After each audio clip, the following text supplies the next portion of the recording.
All right, guys. Sorry about the delay. Um, I was working out some technical difficulties. Anyway, welcome to episode 6 of Bringing Light to Blindness. I am actually really excited about today's episode. The first reason being that this is the first live broadcast of this show that I have ever done. This is a really big moment for me. I'm super excited about it. Thank you all so much for tuning in. Today, I actually I had a comment from one of my viewers earlier, and the viewer said that a lot of people are interested in seeing more about how blind people can cook. So I thought that since the request came in, I would go on to do an episode about cooking in the dark, basically, which I'm not trying to steal a name, but that's the focus of our show today. Also, I should mention before I go on that if anyone has anything that they want me to talk about, feel free to send me a comment, drop me a line on Facebook and Twitter. Also, I'm not sure if you can see it or not, but my contact info should be on the screen. So if you have anything specific that you want me to go into detail about, by all means, drop me a line, let me know, and I will make sure to put that on the schedule. Trying to think of what else I was going to say. I don't know. Anyway, let's jump right into this. And I'm not going to pretend to be an expert at this because I've only known how to cook for a few years, but I've definitely gotten some experience, in part because of the experiences that I had at the Colorado Center for the Blind.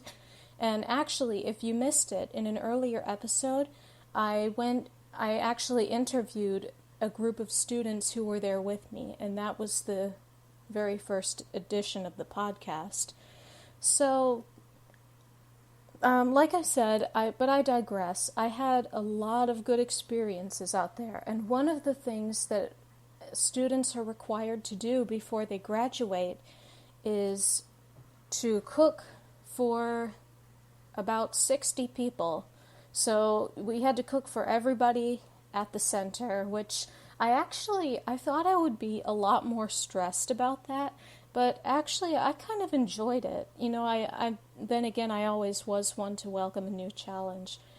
And I made chili, cheese bread, and strawberry lemonade. And apparently it was good because there wasn't much left afterwards. But like I said earlier, I don't pretend to be an expert because I am far from it. But there are a lot of things that you have to remember about cooking. The first of which is you want to make sure that you have all of your ingredients beforehand. So making a grocery list is one of the... Well, actually, no, I need to back up further.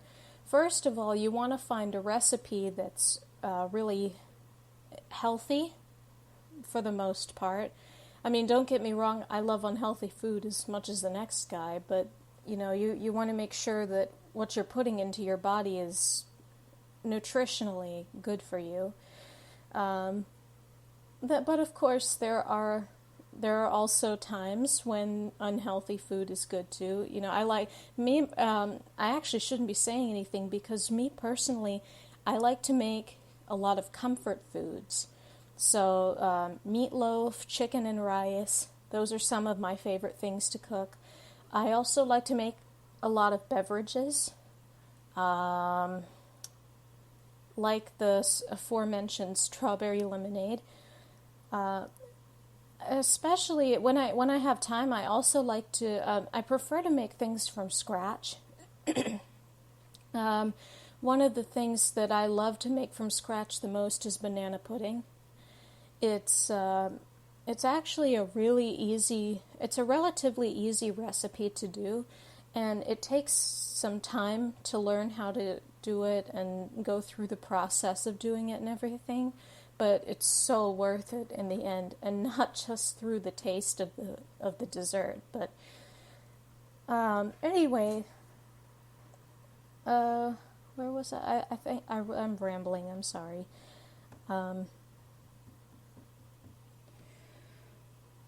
So, yeah, those are some of the experiences that I've had as far as cooking. And one of the first things you want to do is find a good recipe. And once you have your recipe, I always recommend reading over the instructions more than once, and make sure you read all of them, even though reading the instructions might be more boring than actually doing the work. It can actually be worth your while to make to read the instructions so that you have a very clear idea of what you're doing. The next thing you want to do is obviously make sure that you have all of your ingredients together. I find that a good way to do this is to make a checklist. The Notes app on my phone is really helpful because with the new update you can add checklists, which is really, really helpful for me, because I practically base all of my work in life on checklists. I recommend that you do the same. You don't have to, but it definitely helps. Go through your pantry, your fridge, your freezer, or other storage places for food, and see what ingredients you have already. And if you have it, check it off the list. Also, something else important to keep in mind is that you want to make sure that you have the right amount of a certain ingredient. Otherwise, the recipe is not going to work well, and you could end up with a big hot mess or a big cold mess. So, after you make sure you have all the ingredients, the next thing is to go get the ones that you don't have. There are a lot of different brands on the market for certain types of ingredients. Me personally, I mean, you can use other brands, but for myself, I generally prefer to use generic brands, like all-purpose flour, because you can pretty much make anything out of all-purpose flour. Well, not anything, but anything that has flour in it. All-purpose is generally the best way to go. There are some types of recipes that call for more specialized brands of ingredients, and that's fine, but for general reasons, I like to use the generic brands of the ingredients those always tend to work best. So, also, I don't really have some, it's pretty obvious that when you get the ingredients, you start making it. So, I'm going to move more into techniques that you can use in the kitchen. Okay, the next thing I want to talk about is when you're a blind person, there is a right way and a wrong way to use a knife. And I'm sure I do not need to tell you all that knives are sharp. Trust me, I know. They are very sharp, and if you're not careful, well, let's just say that your food might not be good.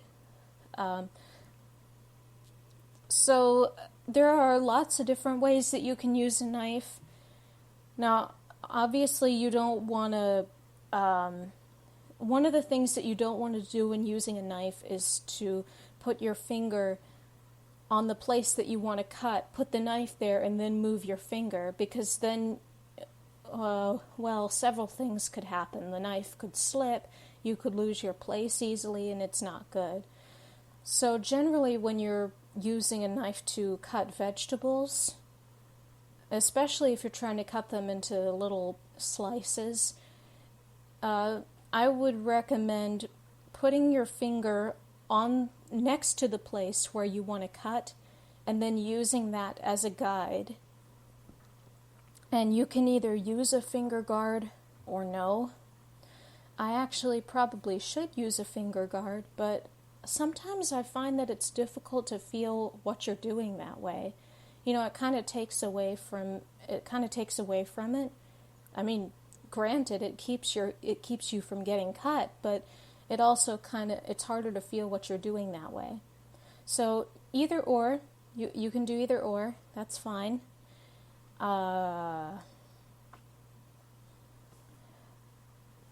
Also, like I said, there is another way that you can use a knife. Well, I'm sure there's several, but one of the things that my dad actually taught me is that you can actually use your knuckles as a guide. So you can position your fingers like you normally would, though this is more for like if you're working with cutting boards and the like. You could put the back of your hand against the side, like chefs do, and then just use the back of your hand as a guide. So like it's almost like you have your fingers in a fist, and imagine that the table is the cutting board. So when you lay the back of your hand down on the desk, you could use the knife to go back and forth against the back of your hand like that, and it basically acts as a guide. So I don't typically do it that way much, just because I don't have that much experience with it. But that's another option for you. And while we're on the subject of knives and that sort of thing, let's go into peeling vegetables, because if you I'm sure lots of you guys have vegetable peelers. I like the ones that are, you just grab the handle and you run it back and forth across the vegetables so that they peel very easily. Also, obviously, you want to make sure that the vegetables are washed thoroughly. This does not mean running soap in the vegetables.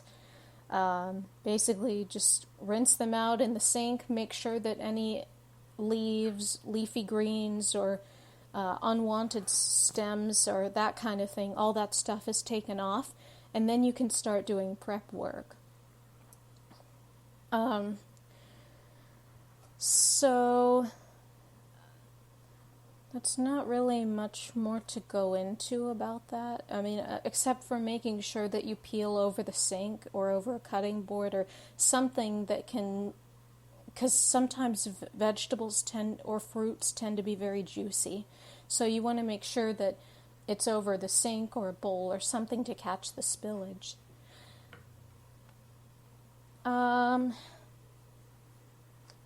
Trying to think what else. Again, if you guys have any tips and tricks that you want me to cover in this episode, I'm actually, you can listen to me live from Spreaker.com. Also, I'm not sure if it's sharing to YouTube or not. I have to check that. I think it is, but I'm not entirely sure. But you can listen to me from Spreaker.com or YouTube, hopefully. If not, I'll have to fix it. And I should get your comments, and I will talk about whatever tips you want me to go over. I guess since we talked about prep work already, I guess we'll go into using the oven.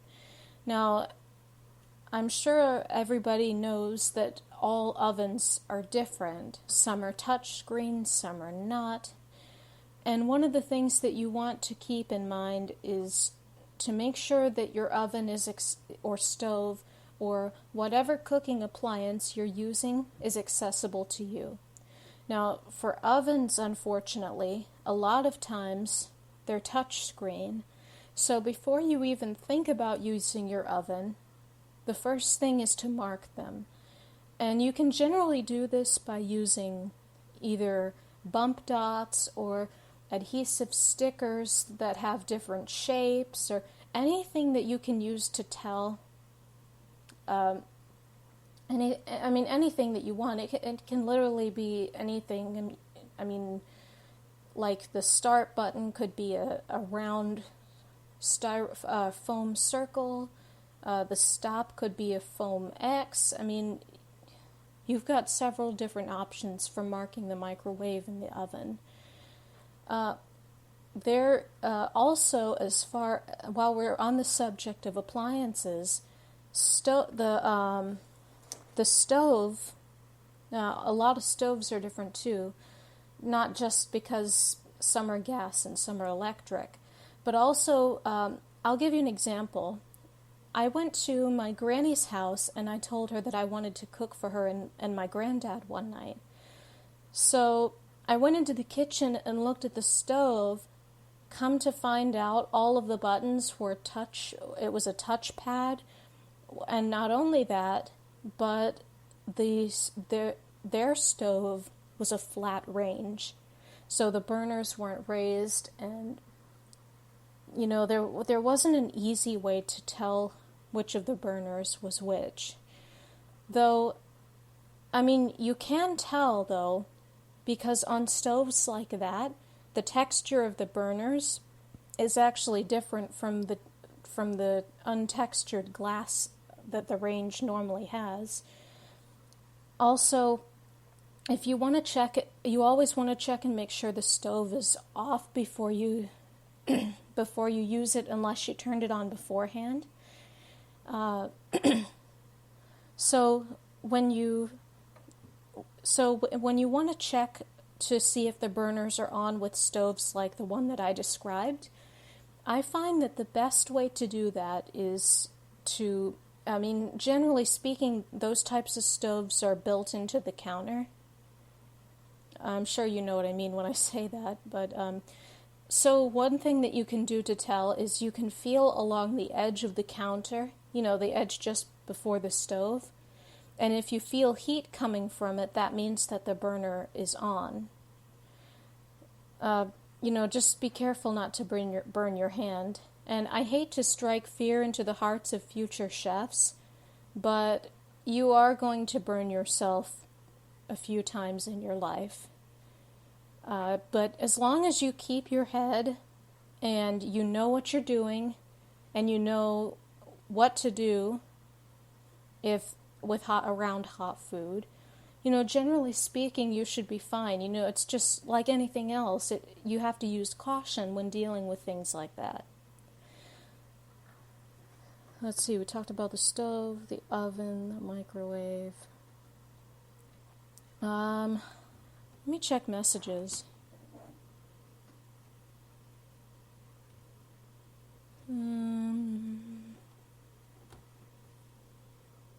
No messages. Okay. Alright, that's cool. I guess I'll just keep rambling on about different things and about the kitchen. Trying to think what else I can talk about. I guess I can go into some of my favorite things to make. I generally like to make, like I said, I make a lot of comfort foods. My favorite recipes to make are recipes that have come down from the family. For example, the chicken and rice that I was talking about earlier, that recipe actually came from my dad. So it's one of my favorite things to make just because there's so many fond memories associated with making it. Plus it tastes really good. So it's basically, and you can make this by yourself at home, it's basically chicken broth, the Swanson's chicken broth. It's either 1 or 2 cans of cream of chicken soup. I believe it's 2.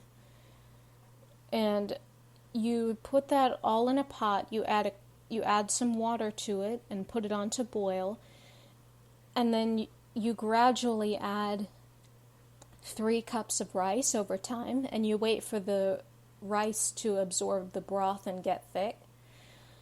And then after that, you can add, you can either add frozen chicken, or if you really want to, you can go out and buy fresh chicken and, cut it up, make sure it's in chunks, and then put it in the pot with the rice. And that's basically it. It's really good, especially with a biscuit or some toast. It's really good. All right, I guess I will go into talking about apps. Apps that can help you. Siri and Alexa, if you have one or the other of those, they can actually be really helpful, because with Siri you kind of have to do some research, but with Alexa you can just ask, for example, how many teaspoons are in a tablespoon, and it'll tell you, or how many ounces are in a gallon, and it'll just tell you right off the bat.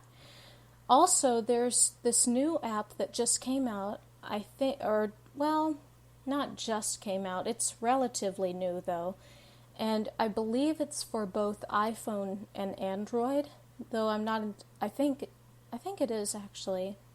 It's called Yes Chef, and it's actually really helpful, not just for the blind, but also for the sighted, because you can actually ask it to read recipes to you, and you can either program the recipes in, or you can search for some delicious recipes and it will read it to you. It will read you the list of ingredients, the directions, and it's all controlled through your voice. So that can be really, really helpful, especially when you've got your hands in vegetables or chicken, or, and you can't exactly turn and use VoiceOver to look at your phone. Also, a lot of other apps, another app that I use to write down all of my recipes is called not Recipe Minion. I used to use Recipe Minion, but then the accessibility got weird. I use What's for Dinner. That's a really good app to use because it's accessible and the interface is really, really easy to use. Let's see. I guess I can talk about how to prepare certain types of foods. I guess I'll go into talking about how to make sure that meat is done. Generally speaking, when you handle meat, sorry guys, I got sidetracked. Okay, when you cook meat, you want to make sure that it is obviously at a good temperature before you eat it. Generally, if you're making something like a meatloaf or a casserole that has ground beef in it, you want the temperature to be 160 degrees. And you can measure it with a meat thermometer. But that's generally the best temperature to have it at before you eat meat. When you handle ground beef, obviously as soon as you handle it, you want to wash your hands. You can also tell, I think I went into this a little bit in my other cooking episode. You want to make sure that you stir it very well.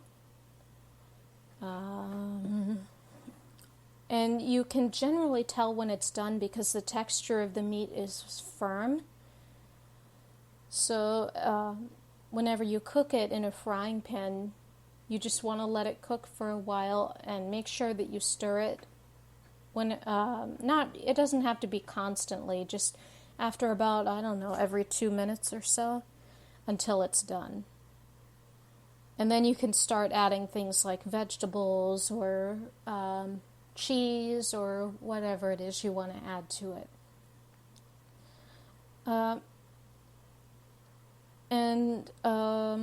Chicken is basically done, chicken and turkey are basically done the same way. You just want to be careful that the meat doesn't get so cooked that it's dried out, and that's a trick that really takes a while to learn.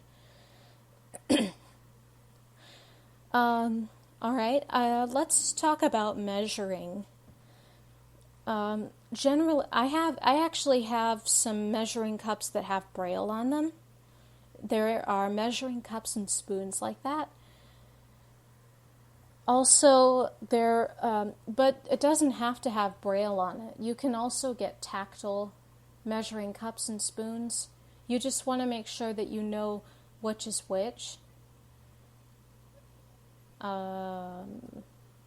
Also, when measuring, if you're measuring out of a large container, you can just scoop out however much you need and then dump it in. One of the things that you want to keep in mind, though, is that you want to make sure that when you measure out of the tub, the measuring cup, the substance has to be level with the edge of the measuring cup. That's very important because cooking is like chemistry in that respect. Everything has to be right. You know, you have to have an exact amount of salt or, it's all very precise. So that's where measuring really comes into play. It's super important to keep in mind. So after you scoop out a good portion of what you need, and if it's still not level, go ahead and pack it down, make sure the surface is smooth, and then you can either do one of two things.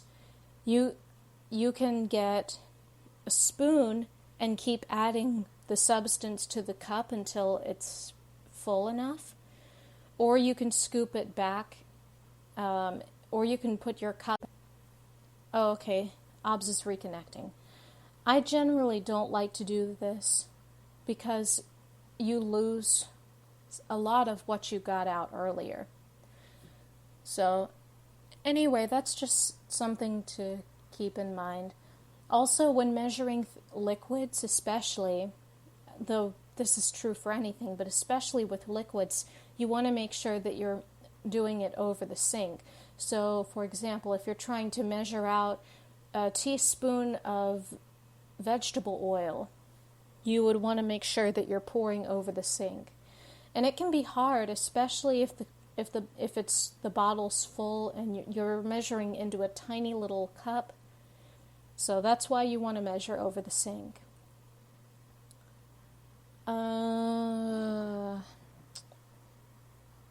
Let's see. Measuring cup.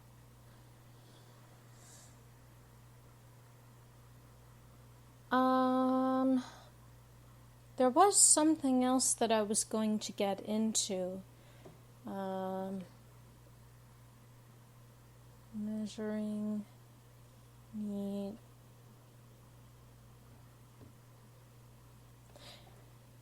I don't remember. Like I said, if you guys have something that you want me to explain better or talk more about, feel free to drop me a line, send a comment, tell me what you like and what you don't about these episodes. Again, you can listen on Spreaker.com. They have an app that you can download to your phone or computer, and you can listen to my podcast there.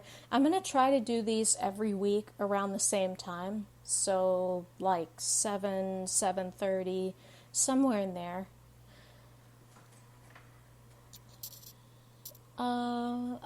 I remember what I was going to talk about. I know that cracking eggs can be it can be a challenge. So one of the things that I like to do when cracking eggs is I like to do it over a small bowl.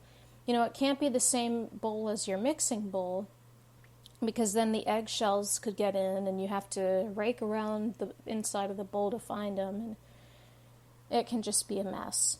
So I like to crack eggs over a small bowl, preferably either, plastic or glass. I mean, you can do it against a paper bowl, but I generally don't like to do that because it gets messy.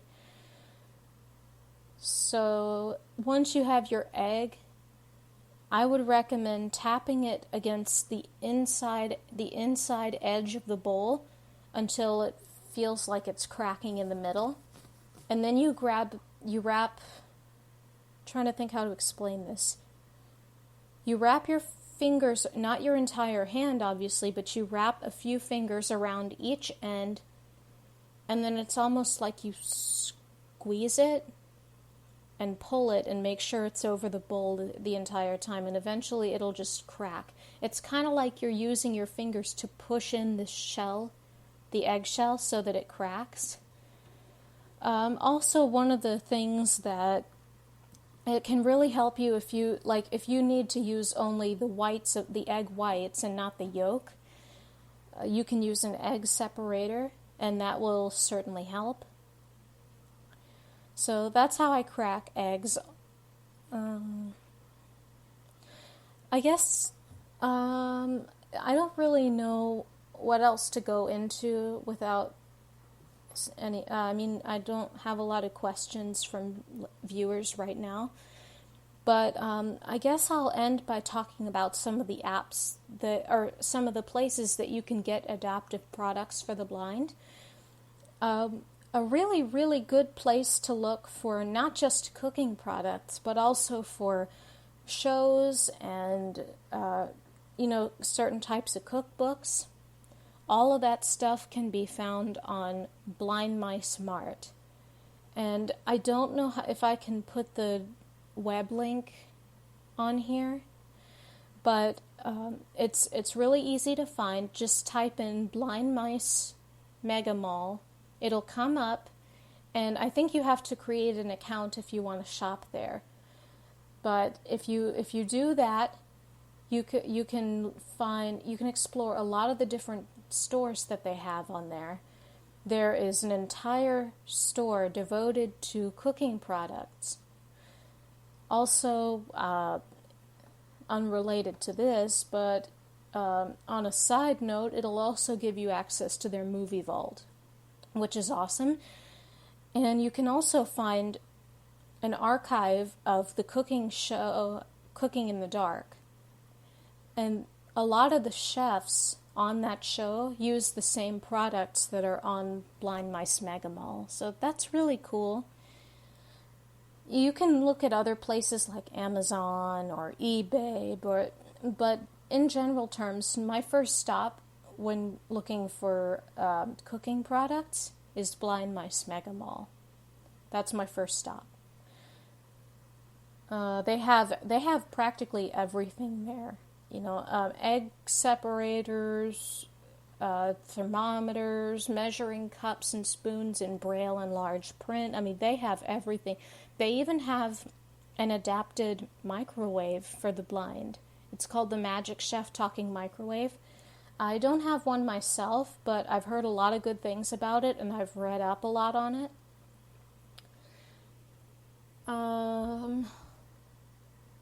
Oh, also, I wanted to talk a little bit. I'm going to get into shopping a little.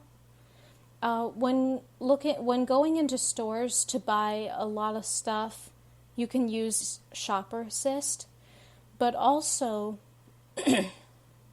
you can use certain types of technology on your smartphone and that kind of thing. You can use it to scan products or read instructions.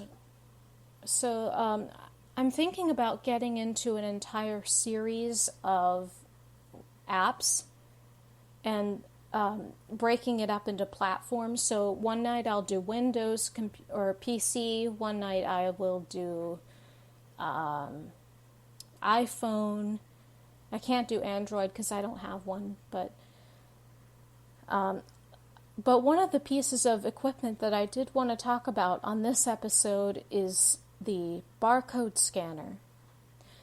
That has really, really helped me out a lot. And the way it works is it's you hold the scanner and you want to put it because I have the scanner called the ID Mate Quest. There's a newer version that just came out called I think it's called the Galaxy or something like that. But anyway, it's supposed to have a lot of the features that the ID Mate Quest has. Unfortunately, I don't have it with me, so I can't show it off. But like I said, if I ever do another segment like this and I have my scanner with me, I will show you guys how it works. And it basically just, you can scan either the box or the can, and it'll find the barcode, and you can get a lot of information about that product.